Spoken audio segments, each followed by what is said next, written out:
ಎಂದ.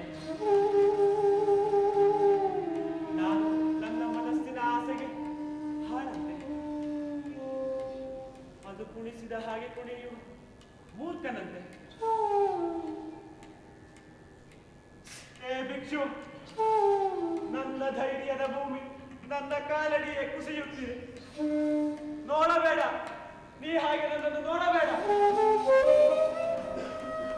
ನೋಡಿ ನನ್ನೆದೆಯನ್ನು ಕಲಕಬೇಡ. ನನ್ನನ್ನು ನೋಡಿ ಹಂಗದೇ ಇದ್ದವನು ಒಬ್ಬನೇ ಒಬ್ಬ, ಅದು ನೀನು. ಒಬ್ಬನೇ ಒಬ್ಬನನ್ನು ನೋಡಿ ನನ್ನ ಮನಸ್ಸು ಕೊಲೆಗೆ ಹೇರಿಸಿತು. ಅದು ನಿನ್ನನ್ನು ಭಿಕ್ಷು,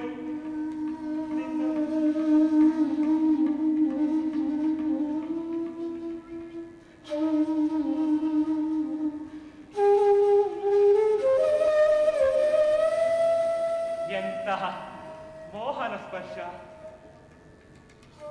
ಇಷ್ಟು ಶೀತಲ, ಇಷ್ಟು ಕೋಮಲ. ನಾನು ಆಗ ಚಿಕ್ಕವನಿದ್ದಾಗ, ಹಾಡಿ ಸೋತಿ ಬಂದಾಗ ನನ್ನ ತಾಯಿ ನನ್ನನ್ನು ಹೀಗೆಯೇ ಅಪ್ಪಿಕೊಳ್ಳುತ್ತಿದ್ದರು.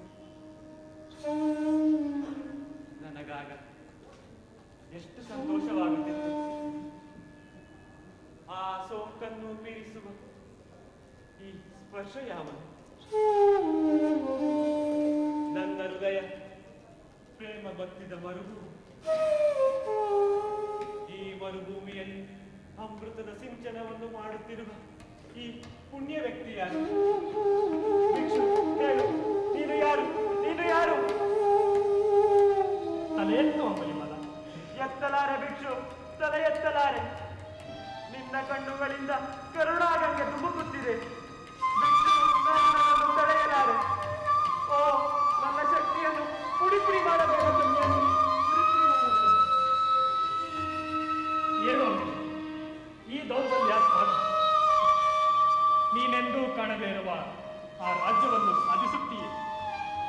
ಎದ್ದೇಳು. ಬೇಡ ಭಿಕ್ಷು, ಬೇಡ. ಇನ್ನೂ ನನ್ನನ್ನು ಕಾಡಬೇಡ. ಕಾಡಿನನ್ನಿಂದ ಅಸಂಗತವಾದುದನ್ನು ಮಾಡಿಸಬೇಡ. ಒಂದೇ ಕ್ಷಣದಲ್ಲಿ ನನ್ನ ಹೃದಯವನ್ನು ಪ್ರವೇಶಿಸಿ ಅಲ್ಲಿ ರಾಜ್ಯಭಾರ ಮಾಡುತ್ತಿರುವ ನೀನು ಯಾರು?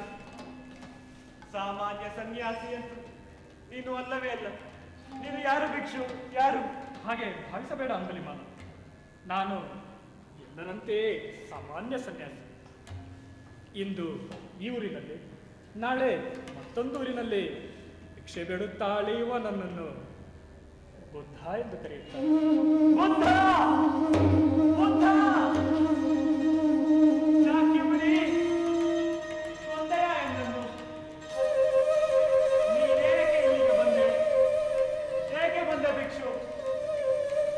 ರಾಜರುಗಳು ನನ್ನನ್ನು ನೋಡಲು ಹೇಗೆ ಅಂಜಿ ನಡುಗುವರು, ಹಾಗೆ ನಾನು ನಿನ್ನನ್ನು ನೋಡಲು ಹಂಜಿದೆ. ಸಿಂಹವು ಹುಡುಕಿ ಬೇಟೆಯಾಡುವಂತೆ ನೀನು ನನ್ನನ್ನು ಹಲುಬಿದ್ದೀಯ ಸನ್ಯಾಸಿ. ನನ್ನ ಹೃದಯ ಮತಿ ಇಲ್ಲಿಯವರೆಗೂ ನಿದ್ರಿಸುತ್ತಿತ್ತು. ನಿನ್ನ ಕರುಣೆಯ ಕಡಿಗೋಲಿನಿಂದ ಏಕೆ ಇದನ್ನು ನಿರ್ಧಯವಾಗಿ ಕಳೆಯುತ್ತಿದ್ದೀಯ ಸನ್ಯಾಸಿ? ಏಕೆ ಇದನ್ನು ನಿರ್ಧಯವಾಗಿ ಕಳೆಯುತ್ತಿದ್ದೀಯ? ಏನು ನೀನು ಬಾಬಳಲಿದ್ದೀಯ?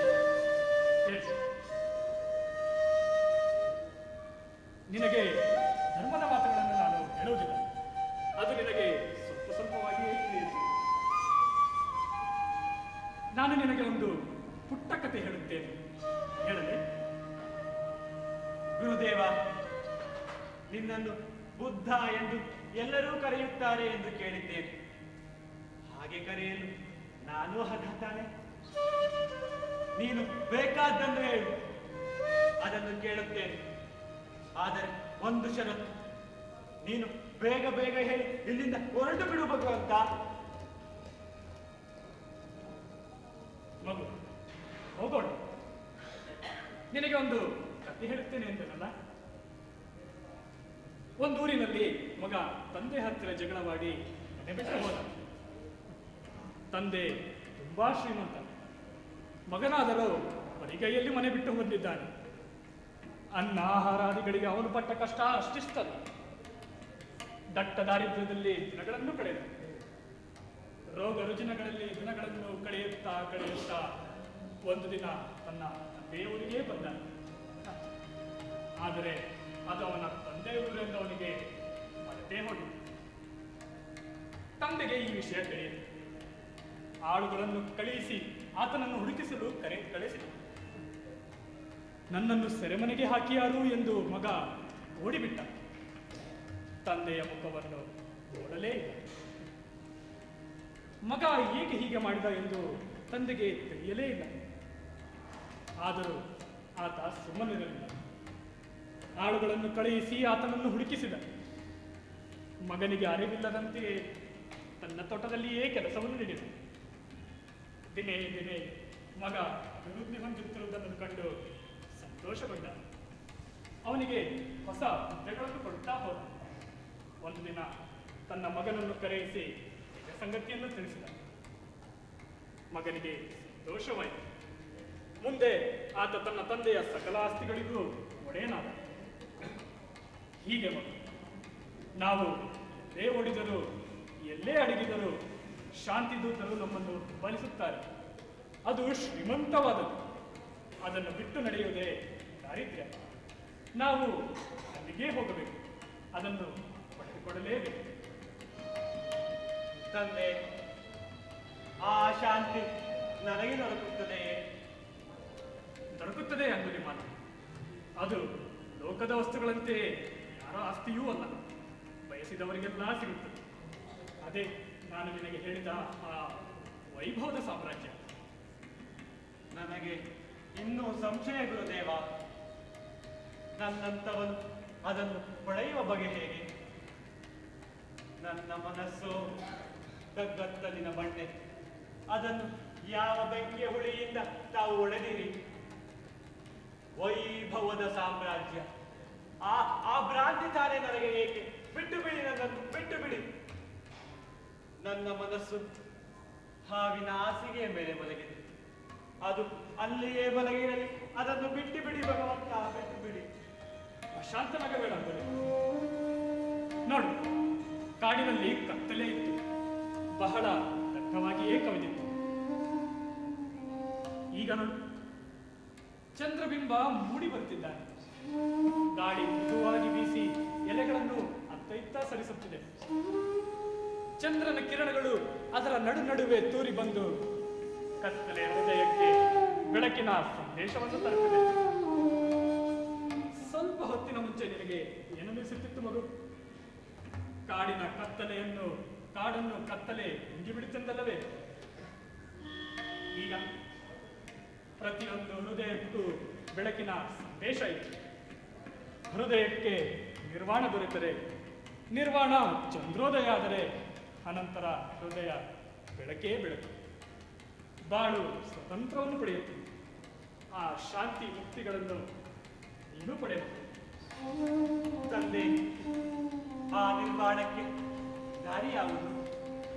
ನಾನದನ್ನು ಪಡೆಯಬಲ್ಲೆನೆ? ಪಡೆದೇ ಪಡೆಯುತ್ತೀಯಮ್ಮ. ನಾನು ನಿನ್ನ ಕೈ ಹಿಡಿದು ಮುಂದೆ ಹೋಗುತ್ತೇನೆ. ನೀನು ನನ್ನ ಮುಂದೆ ಬಾ. ಹೋಗುತ್ತಾ ಹೋಗುತ್ತಾ ದಾರಿ ಹಾಗೇ ಕಾಣುತ್ತದೆ. ನಿನ್ನದೇ ಮನೆ, ಆ ಶಾಂತಿಯರ ಮನೆ. ಮನೆಯೊಡೆಯ ಮನೆಯನ್ನು ಪ್ರವೇಶಿಸುವಂತೆ ಸಂತೋಷವಾಗಿ ನೀನು ಹೃದಯದ ಸೌಧಕ್ಕೆ ಪ್ರವೇಶಿಸು. ಭಗವಂತ, ನೀವು ನನ್ನ ಬದುಕಿನ ಹಾದಿಯನ್ನೇ ಬದಲಿಸುವಂತೆ ಕಾಣುತ್ತಿದೆ. ನನ್ನ ಎಲ್ಲ ಪಾಪವನ್ನು ನೀನು ತೊಳೆ ನನ್ನನ್ನು ನಿನ್ನ ಶಿಷ್ಯನಾಗಿ ಮಾಡಿಕೊ. ದಿನ ದಿನವೂ ನನ್ನ ಕಣ್ಣೀರಿನಿಂದ ನಿನ್ನ ಪಾದದ ಧೂಳಿಯನ್ನು ತೊಳೆಯುತ್ತೇನೆ. ನನ್ನ ಬದುಕನ್ನು ನಿನ್ನ ಪಾದದ ಬಳಿ ಹಾಸುತ್ತೇನೆ. ಅದರ ಮೇಲೆ ನೀನು ನೆರೆ ಬರುವಂತ. ಭಾವಕ್ಕೆ ಬಾಯಿ ಕೊಡಬೇಡ ಅಂಗಲಿ ಮಾತು. ಇದರಲ್ಲಿ ನಾನು ಗುರು ಎಂದಾಗಲಿ ನೀನು ಶಿಷ್ಯ ಎಂದಾಗಲಿ ಏನೂ ಇಲ್ಲ. ನಾನು ನಡೆದ ದಾರಿ ಇದು ಎಂದು ನಿನಗೆ ಸ್ಪಷ್ಟವಾಗಿ ತೋರಿಸಿದ್ದೇನೆ. ನೀನೂ ಆ ದಾರಿಯಲ್ಲಿ ನಡೆ. ಆದರೆ ಇದಕ್ಕೆ ಮುಂಚೆ ಒಂದು ಮಾತು. ಅದೇನು ಭಗವಂತ? ನಿಮ್ಮ ಮಾತು ನನಗೆ ಅಪ್ಪಣೆ. ಹಾಗೇನಿಲ್ಲ ಅಂಗುಲಿಮಾಲ. ಕಿವಿಗೆ ಬಿದ್ದದ್ದು ಮನಸ್ಸಿಗೂ ಒಪ್ಪಿಗೆಯಾದರೆ ಸರಿ. ನೋಡು, ಕರ್ಮ ಪಾಶದಲ್ಲಿರುವ ನಿನ್ನ ಆ ಅಂಗುಲಿಮಾಲೆಯನ್ನು ಕಿತ್ತೆಸೆ.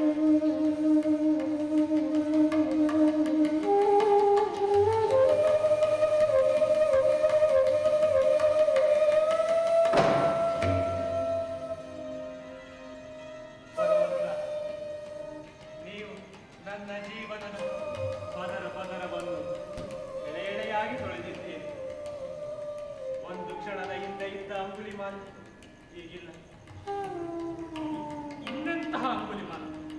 ಅಂಗುಲಿಯ ಮಾಲೆಯನ್ನೇ ಕಿತ್ತೆಸಿದ ಮೇಲೆ ನಿನಗಿನ್ನು ಹೊಸ ಹೆಸರು. ನೀನು ಇನ್ನು ಮುಂದೆ ಪುಣ್ಯಾಕ್ಷ. ಹೊಸ ಜೀವಕ್ಕೆ ಹೊಸ ಹೆಸರು ಪುಣ್ಯಾಕ್ಷ.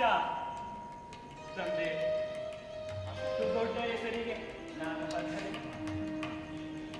ಆದಿಯೇ ಪುಣ್ಯಾಕ್ಷ. ಹೆಸರು ಉಸಿರನ್ನೂ ತಂದಿದ್ದು. ಓಹ್, ಅದಿರಲಿ. ನಾನೆಂತಹ ಸ್ವಾರ್ಥಿ. ನೀವು ಅಷ್ಟು ದೂರದಿಂದ ಬಳಲಿ ಬಂದಿದ್ದೀರಿ. ನಿಮಗೆ ಏನೂ ಸತ್ಕಾರ ಮಾಡಲಿಲ್ಲ. ಆಹಾರ ಪಡೆದುಕೊಳ್ಳುವಿರೇ, ಬಾಯಾರಿದೆಯೇ ಎಂದೂ ಕೇಳಲಿಲ್ಲ. ಅದರ ಬದಲಾಗಿ ನಿಮ್ಮಿಂದ ಅಮೃತವನ್ನು ಪಡೆದು ಮತ್ತೆ ಮತ್ತೆ ಕುಡಿಯುತ್ತಿದ್ದೇನೆ. ಭಗವಂತ, ಬನ್ನಿ ಬನ್ನಿ, ನಮ್ಮ ಮನೆಗೆ ಹೋಗೋಣ. ಅಲ್ಲಿ ಆಹಾರ ಪಡೆದುಕೊಳ್ಳಿ. ಬನ್ನಿ ಭಗವಂತ.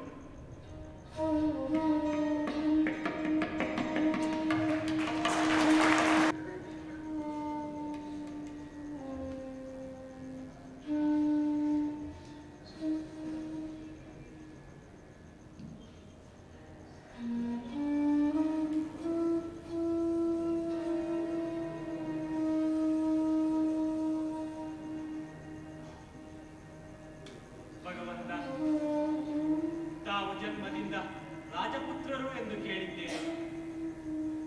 ಆ ವೈಭವದ ಜೀವನವನ್ನು ಬಿಟ್ಟು ನೀವು ಸನ್ಯಾಸಿಯಾದದ್ದು ಹೇಗೆ? ಇದರ ಬಗ್ಗೆ ಕೇಳಿದರೆ ಒಂದೊಂದು ಬಾಯಿ ಒಂದೊಂದು ಕತೆ ಹೇಳುತ್ತದೆ. ಒಂದೊಂದು ಕಿವಿ ಒಂದೊಂದು ತೆರನಾಗಿ ಕೇಳುತ್ತದೆ. ತಮ್ಮ ಜೀವನದ ಕಥೆಯನ್ನು ತಾವೇ ಹೇಳುವ ಕೃಪೆ ಮಾಡಬೇಕು. ಕೇಳಿದರೆ ನನ್ನ ಮತ್ತು ನನ್ನ ಈ ಬಂಧುಗಳ ಜೀವನ ಉತ್ತಮವಾದೀತು. ಅದನ್ನು ಕೇಳಿ ನಿಮ್ಮ ಹೃದಯಕ್ಕೆ ಬೆಳಕು ದೊರೆಯುವುದಾದರೆ ಸಂತೋಷವಾಗಿ ಎಂದಾದರೂ ಹೇಳುತ್ತೇನೆ. ಮಗು ಪುಣ್ಯಾಕ್ಷ, ನನಗೆ ನನ್ನ ಜೀವನದ ವಿಷಯವನ್ನು ತಿಳಿಯುವ ನಿರೀಕ್ಷೆ ಇದೆ. ಜನರು ಹೇಳುತ್ತಾರೆ, ಅವನ ಬಗ್ಗೆ ನಮಗೆ ಏನೂ ಗೊತ್ತಿಲ್ಲ ಎಂದು. ಹೇಳು, ನೀನು ಆ ವೃತ್ತಿಯನ್ನು ಕೈಗೊಳ್ಳಲು ಕಾರಣವೇನು? ತಂದೆ, ಅದು ಯಾರಿಗೂ ಗೊತ್ತಿಲ್ಲ. ಈ ನನ್ನ ಬಂಧುಗಳಿಗೂ ಕೂಡ. ಆ ಹೊಲಸು ಕಥೆಯನ್ನು ಹೇಳಿ ನಿಮ್ಮ ಮನಸ್ಸಿನ ಮಡಿಯನ್ನು ಕೆಡಿಸಲೇ? ಹೇಳು ಪುಣ್ಯಾಕ್ಷ, ನಿನ್ನ ವೃತ್ತಿಗೆ ಕಾರಣವಾದ ಆ ಪ್ರವೃತ್ತಿಯ ಎಳೆಗಳನ್ನು ಕಾಣುವ ನಿರೀಕ್ಷೆ ನಮಗಿದೆ. ನಿನ್ನ ಮನಸ್ಸಿಗೆ ಕಷ್ಟವಾಗದಿದ್ದರೆ ಅದನ್ನು ನಾವು ಕೇಳಬಹುದು ಎಂದಾದರೆ ಹೇಳು ಪುಣ್ಯಾಕ್ಷ. ಹೇಳುತ್ತೇನೆ ಗುರುದೇವ. ನನ್ನ ಬದುಕಿನ ನೆರಳು ಬೆಳಕುಗಳನ್ನೆಲ್ಲ ನಿಮಗೆ ಅರ್ಪಿಸುತ್ತಿದ್ದೇನೆ. ಆದರೆ ಅದನ್ನು ಎಲ್ಲಿಂದ ಪ್ರಾರಂಭಿಸಲಿ, ಎಲ್ಲಿ ಅಂತ್ಯಗೊಳಿಸಲಿ ಅದು ಸ್ಪಷ್ಟವಾಗಿಲ್ಲ. ಮನಸ್ಸಿಗೆ ಬಂದಂತೆ ನೆನಪು ಮರುಕಳಿಸಿದ ಕ್ರಮದಲ್ಲಿಯೇ ಅದನ್ನು ಹೇಳುತ್ತೇನೆ. ನಾನು ಒಂದು ಹೀನ ಜಾತಿಯಲ್ಲಿ ಹುಟ್ಟಿದವನು. ನಾವಾರು ಊರೊಳಗೆ ಓಡಾಡುವಂತಿರಲಿಲ್ಲ. ನಮ್ಮನ್ನು ಊರ ಹೊರಗೆ ಇಟ್ಟಿದ್ದರು. ನನಗೆ ಓದಿಲ್ಲ, ಬರಹವಿಲ್ಲ. ಊರು ಎಂದೆ, ಆದರೆ ಅದು ಯಾವ ಊರು ಎಂದು ಹೇಳಲೇ ಇಲ್ಲವಲ್ಲ? ತಪ್ಪಿದೆ ಭಗವಂತ. ಶಾಲವತಿಕೆ ಗ್ರಾಮದ ಹೆಸರನ್ನು ಭಗವಂತ ಕೇಳಿರಬೇಕು. ಕೇಳಿದ್ದೇನೆ ಪುಣ್ಯಾಕ್ಷ, ಅಲ್ಲಿಗೆ ಹೋಗಿಯೂ ಇದ್ದೇನೆ. ಶಾಲವತಿಕೆ ಗ್ರಾಮದ ಕಥೆಯೂ ಭಗವಂತನಿಗೆ ಗೊತ್ತಿರಬೇಕು. ಪ್ರಸೇನಜಿತ ಆ ಲೋಹಿತ್ಯನಿಗೆ ಬಹುಮಾನವಾಗಿ ಕೊಟ್ಟ ಗ್ರಾಮ ಅದು ಭಗವನ್. ಲೋಹಿತ್ಯನನ್ನು ನಾನು ನೋಡಿದ್ದೇನೆ ಪುಣ್ಯಾಕ್ಷ. ನನ್ನ ತಂದೆ ಗಾರ್ಗ್ಯ, ತಾಯಿ ಮಂತ್ರಾಣಿ, ನನ್ನ ತಂಗಿ ಸುನೀಲ್. ನನ್ನ ಅಪ್ಪ ನನಗೆ ಪ್ರಾಪ್ತ ಎಂದು ಹೆಸರಿಟ್ಟಿದ್ದ. ನಾವೆಲ್ಲರೂ ಆ ಲೋಹಿತ್ಯನ ಜಮೀನಿನಲ್ಲಿ ಉಳಿಗದವರದ್ದೇ ಕೆಲಸ ಮಾಡುತ್ತಿದ್ದೆವು. ಈ ಜನ ನನ್ನನ್ನು ಕ್ರೂರಿ, ದುಷ್ಟ ಎಂದೆಲ್ಲ ಕರೆಯುತ್ತಾರೆ. ಇವರಲ್ಲಿ ಯಾರಾದರೂ ಆ ಲೋಹಿತ್ಯನನ್ನು ನೋಡಿದ್ದರೆ ನನಗೆ ಆ ಅಪಕೀರ್ತಿ ತಪ್ಪುತ್ತಿತ್ತು. ನಾವು ಅವನ ಜಮೀನಿನಲ್ಲಿ ಮೈ ಮುರಿದು ದುಡಿದರು. ಅವನು ನನಗೆ ಕೊಡುತ್ತಿದ್ದದ್ದು 2 ಹೊತ್ತಿನ ಊಟ ಮಾತ್ರ. ನಾವು ಎಂದು ಹೊಟ್ಟೆ ತುಂಬ ಉಂಡದ್ದಿಲ್ಲ, ಮೈ ತುಂಬ ಬಟ್ಟೆ ತೊಟ್ಟದ್ದಿಲ್ಲ. ದಿನ ದಿನವೂ ಹಿಟ್ಟಿನಲ್ಲಿ ಕಣ್ಣೀರನ್ನು ಅರ್ಧಿ ತಿನ್ನುತ್ತಿದ್ದೆವು. ವರ್ಷಗಳು ಹೀಗೆಯೇ ಕರೆದವು. ಕರಾಳ ದಿನ, ನನ್ನ ಜೀವನದ ಒಂದು ಕರಾಳ ದಿನ. ನನಗೆ ಆಗ 20 ವರ್ಷ ವಯಸ್ಸು. ನನ್ನ ತಂಗಿ ಸುನೀಲಳಿಗೆ 18ರ ಪ್ರಾಯ. ನನ್ನ ಅಪ್ಪ ಜ್ವರ ಬಂದು ಹಾಸಿಗೆ ಇಳಿದಿದ್ದ. ಅಮ್ಮ ಭಿಕ್ಷೆ ತರಲು ಭಿಕ್ಷೆಗೆ ಹೋಗಿದ್ದಳು. ಎಂದಿನಂತೆ ನಾನು ಜಮೀನಿಗೆ ಕೆಲಸಕ್ಕೆ ಹೋದೆ. ಆ ಪಾಪಿ ಲೋಹಿತ್ಯ ಆಗುವವನ ಮಗ ಎದ್ದ ನನ್ನನ್ನು ನೋಡುತ್ತಲೇ ಹೊಲಸು ಹೊಲಸು ಮಾತುಗಳಿಂದ ಬಯ್ಯತೊಡಗಿದರು. ನನ್ನ ಅಪ್ಪನಿಗೆ ಜ್ವರ ಬಂದಿದೆ ಎಂದು ಹೇಳಿದರೂ ಕೇಳದೆ ಆ ಎದ್ದ ನನ್ನ ಅಪ್ಪನನ್ನು ಕೆಳತರುವುದಾಗಿ ಗುಡಿಸಲ ಕಡೆಗೆ ಹೋದ. ನನ್ನ ಮನಸ್ಸಿಗೆ ತುಂಬಾ ಸಿಟ್ಟು ಬಂತು. ನನ್ನ ಸಿಟ್ಟನ್ನು ಆ ಕುಡುಗೋಲಿನ ಮೇಲೆ ತೋರಿಸಿದೆ. ಅದನ್ನು ಮತ್ತೆ ಮತ್ತೆ ಮತ್ತೆ ಮತ್ತೆ ಮಸೆದೆ. ಮನಸ್ಸಿನಲ್ಲಿ ಒಂದು ಬಿರುಗಾಳಿ ಎದ್ದಿತು. ಅಷ್ಟರಲ್ಲಿ ಯಾರೋ ಕೆಮ್ಮಿದ ಸದ್ದಾಯಿತು. ತಿರುಗಿ ನೋಡಿದರೆ ಆ ಪಾಪಿ ಯಜ್ಞ ನನ್ನ ಅಪ್ಪನನ್ನು ದರದರನೆ ಎಳೆದುಕೊಳ್ಳುತ್ತಿದ್ದ. ಅಪ್ಪ ಪ್ರತಿ ಬಾರಿ ಕೆಮ್ಮಿದಾಗಲೂ ನನ್ನ ಎದೆ ಬಿರಿದಂತಾಗುತ್ತಿತ್ತು. ಆ ಯಜ್ಞನ ಕಡೆಗೆ ಸಿಟ್ಟಿನಿಂದ ಮುನ್ನುಗ್ಗಿದೆ. ಅವನನ್ನು ಕೊಲ್ಲಬೇಕೆಂದಷ್ಟುವರಲ್ಲಿ ನನ್ನ ಸ್ನೇಹಿತ ನನ್ನನ್ನು ತಡೆದು ನನ್ನ ಅಪ್ಪನ ಬಳಿಗೆ ಓಡಿ ಹೋದೆ. ಅವನಿಗೆ ಪ್ರಶ್ನೆ ತಪ್ಪಿತ್ತು. ಅವನನ್ನು ನನ್ನ ತೊಡೆಯ ಮೇಲೆ ಮಲಗಿಸಿ ನಿಧಾನವಾಗಿ ಗಾಳಿ ಬೀಸಿದೆ. ಅವನಿಗೆ ಪ್ರಶ್ನೆ ಬಂತು. ನೀರು ಬೇಕು, ನೀರು ಬೇಕು ಎಂದ. ನೀರನ್ನು ತರಲು ಗುಡಿಸಲ ಕಡೆಗೆ ಓಡಿದೆ ಓಡಿದೆ ಓಡಿದೆ ಓಡಿದೆ ಓಡಿದೆ. ಮಗು, ನಾನು ಈ ವಿಷಯಗಳನ್ನು ಕೇಳಬಾರದಿತ್ತಲ್ಲವೇ? ಇಲ್ಲ ತಂದೆ, ಕೇಳಿದ್ದು ಒಳ್ಳೆಯದೇ ಆಯಿತು. ಮನಸ್ಸಿನ ವಿಷ ಹೊರಗೆ ಹೋಗುತ್ತಿದೆ. ಹೋಗಲಿಲ್ಲ. ಹಾ, ಓಡಿದೆ ಓಡಿದೆ ಗುಡಿಸಲ ಕಡೆಗೆ ಹೋದೆ. ಗುಡಿಸಲ ಬಳಿ ನನ್ನ ತಂಗಿ ಚೀರಿದ್ದು ಕೇಳಿಸಿತು. ಮನೆಯೊಳಗೆ ನುಗ್ಗಿದೆ. ಆ ಪಾಪಿ ಎದ್ದ ನನ್ನ ತಂಗಿ ಸುನೀಲಳ ಶೀಲಹರಣ ಮಾಡಿದ್ದ. ಶೀಲಹರಣ ಮಾಡಿದ್ದ.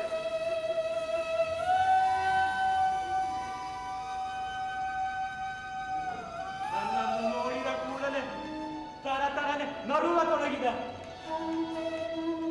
ನನ್ನ ರಕ್ತ ಕುದಿಯಿತು. ಮನಸ್ಸು ಹುಚ್ಚೆದ್ದು ಹೋಯಿತು.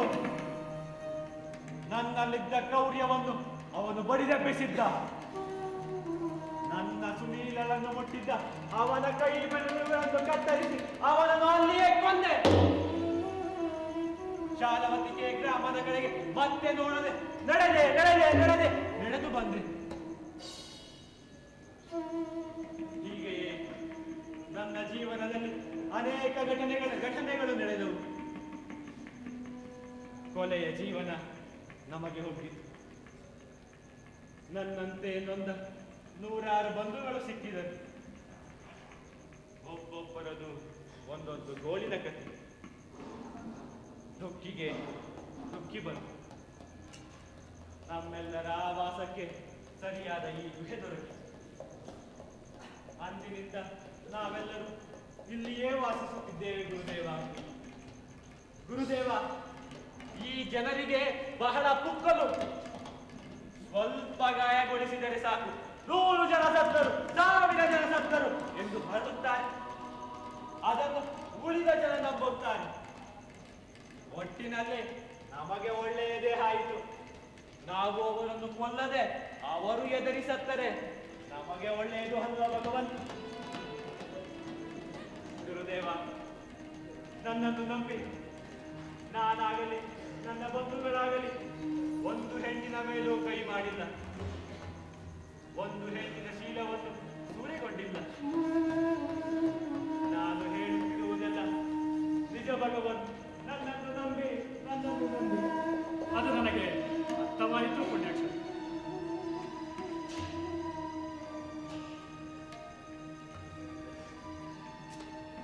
ನನಗೆ ಅರ್ಥವಾಯಿತು ಪುಣ್ಯಾಕ್ಷ. ನೀನು ಸನ್ಯಾಸ ಜೀವನಕ್ಕೆ ಯೋಗ್ಯವಾಗಿದ್ದೆಲ್ಲ ಹಿನ್ನೆಲೆ. ಅಂದರೆ ಭಗವಂತ ನಿರ್ವಾಣದ ಹಾದಿಯ